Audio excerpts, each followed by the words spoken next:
You know what punishment looks like today? A courtroom, a judge, a sentence, maybe a prison cell with a metal door. It feels harsh, but it also feels hidden, locked away from the rest of us. But for most of human history, punishment was not hidden behind walls.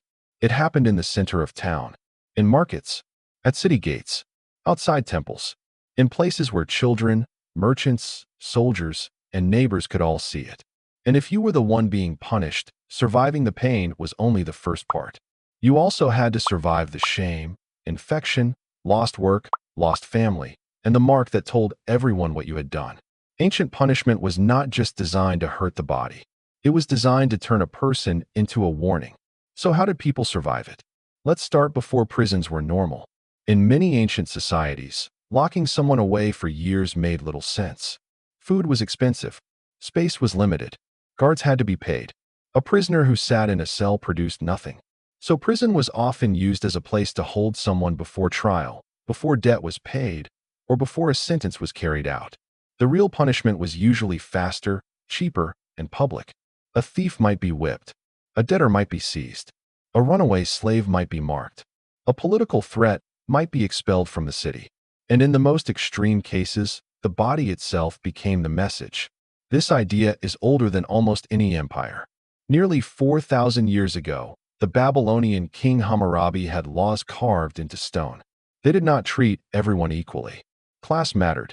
Status mattered. But the message was clear. Law had to be visible, and consequences had to be remembered. To a modern person, an eye for an eye sounds brutal. But to people living in a fragile world without police stations on every corner, brutality was part of the message. Break the order, and the order will break you back. But here's the strange part. Most people who were punished were not meant to die. They were meant to return. That is where survival began. A whipping could be deadly if it went too far, but often it was calculated to leave someone alive. The body had to endure the blows, then fight infection. There were no antibiotics. A dirty lash or an open wound could turn punishment into a slow death days later. Survival depended on the people waiting after it was over. Family washed wounds. Neighbors brought cloth, water, oil, wine, honey, herbs, or whatever local medicine they trusted. People did not understand bacteria, but they knew some wounds rotted and others closed. They knew clean water mattered. They knew rest could save a person who looked half dead. Punishment happened in public. Healing happened in private. And then there was the pillory. In medieval Europe, the pillory and the stocks were simple wooden machines with terrifying power. Your head, hands, or feet were locked in place. You could not run. You could barely move. The crowd became part of the sentence. Some people were mocked. Some were spat on.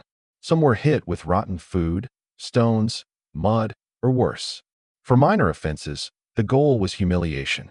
For hated offenders, the crowd could make the punishment far more dangerous than the court intended. Surviving the pillory meant surviving exposure. Sunday cold, dehydration, panic, strangled breathing if the body sagged the wrong way. Someone trapped for hours could faint or die from weather alone. But the deepest wound was social.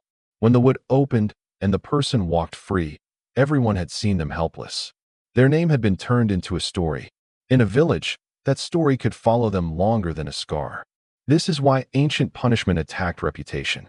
Before passports, fingerprints, databases, or mugshots, a community remembered faces. Shame was a kind of criminal record. But some societies wanted a mark that memory could not forget. Branding and tattooing turned the body into paperwork. In parts of the Greek and Roman world, slaves, criminals, or fugitives could be marked to show status or disgrace. A runaway could be labeled so that if he escaped again, the skin itself would betray him. In later societies, letters could be burned or cut into the body to identify a thief, deserter, or offender. To survive branding, the body had to survive the burn. The pain was immediate, but the danger came later. Burns swell. Skin cracks. Infection follows. A brand could close cleanly, or it could poison the blood. Once again, survival depended on care, luck, and the strength of the body. But even when the wound healed, the punishment remained. The person did not carry a record. The person was the record. And for many, that was the point. Ancient justice often cared less about fixing the criminal than protecting the group. If the whole town saw what happened to a thief, maybe the next thief would stop before reaching for the bread. If slaves saw what happened to runaways, maybe fewer would risk escape. If soldiers saw what happened to cowards, maybe the line would hold in battle. That is why military punishment could be so severe. In the Roman army, discipline was survival. A single unit breaking could destroy an entire formation. So the Romans used fear as a weapon against their own men. In the punishment called decimation, 1 man in 10 could be selected by lot and killed by his comrades. How did the survivors continue after that? They obeyed. They hardened. Ancient punishment did not only discipline the body, it rewired the group. But sometimes the punishment was not pain at all. Sometimes it was removal. Exile may sound softer than whipping or branding, but in the ancient world, banishment could be a slow death sentence.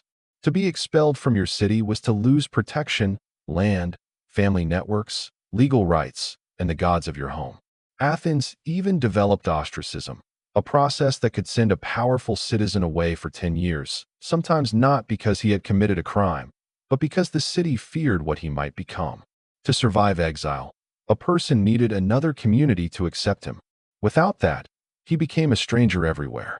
No relatives to defend him, no neighbors to feed him, no reputation to protect him. In a world built on belonging, exile punished a person by cutting him out of the human circle. And then there were punishments designed not for survival, but for spectacle. Rome understood this better than almost anyone. Crucifixion was not simply execution. It was theater. It was used especially against slaves, rebels, pirates, and enemies of the state. The victim was displayed in a public place, often near roads, where thousands could see what Roman power did to those who challenged it. Most people did not survive crucifixion. They were not supposed to.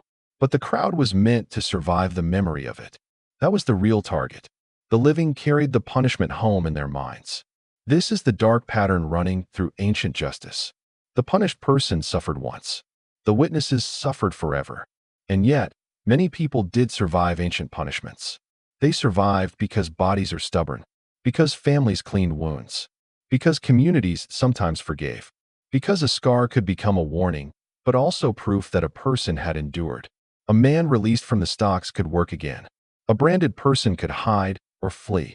An exile could find another city. A whipped prisoner could live long enough for the pain to become memory. Survival was not always freedom. Sometimes survival meant carrying the punishment for the rest of your life.